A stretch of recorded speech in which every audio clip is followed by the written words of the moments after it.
You definitely don't do this on purpose, but your emotional world is kind of leaking out of you at all times in your eyes, in your body language, in your voice, and how you hold yourself.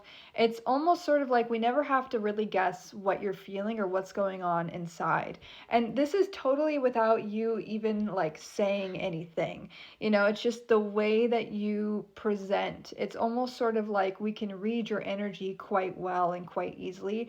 And this creates a very disarming energy around you, actually. It makes people feel emotionally connected to you very quickly.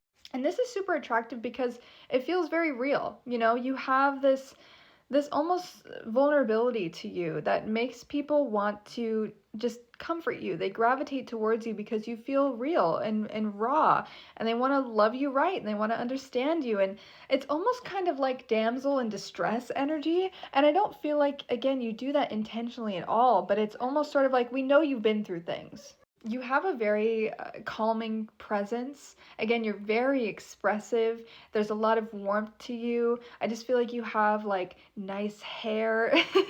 there's just there's this like very soft beauty about you that again is super comforting, and immediately people feel and connect to it very quickly. You're the type of person that attracts emotionally vulnerable people as well. Like, there are times where you're just out and about and people feel like, okay, I'm going to tell you my whole life story and everything that I've ever been through. And you're like, okay, all right, yes.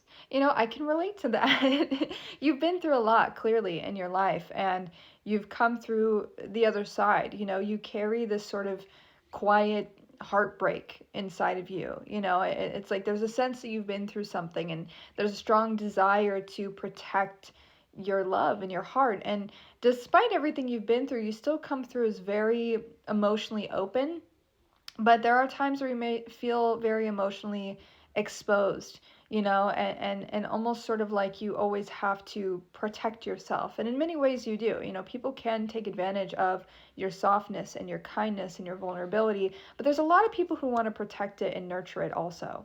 I feel like people are also very, again, attracted to the intimate conversation that happens around you. Like, you tend to not really call in a lot of surface level interactions. There's always depth, there's always substance, there's a lot to you, and there's a lot to relate to also. Again, you've gone through a lot. You really have. And I also sort of feel like people may either love or hate you. They may feel that your energy is, in a sense, like attention seeking. And there's other people who see like, no, this is a real person. They're incredibly raw.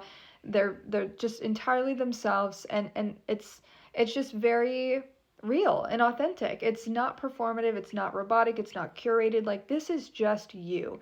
And people who are out of touch with their emotions may view that as weakness, or feel like, again, you're doing it for attention. It's like, no, you carry a lot of grief with you, lifetimes of grief. This is true.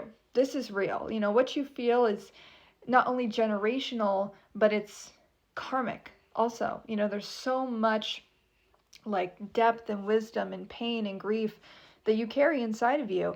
And so that naturally, has this sort of like resilient energy, but also this deep sense of vulnerability and fear, and people can read that again as weakness, but a lot of people see you as strong and capable and beautiful and resilient, and they just want to protect you and they just want to love you.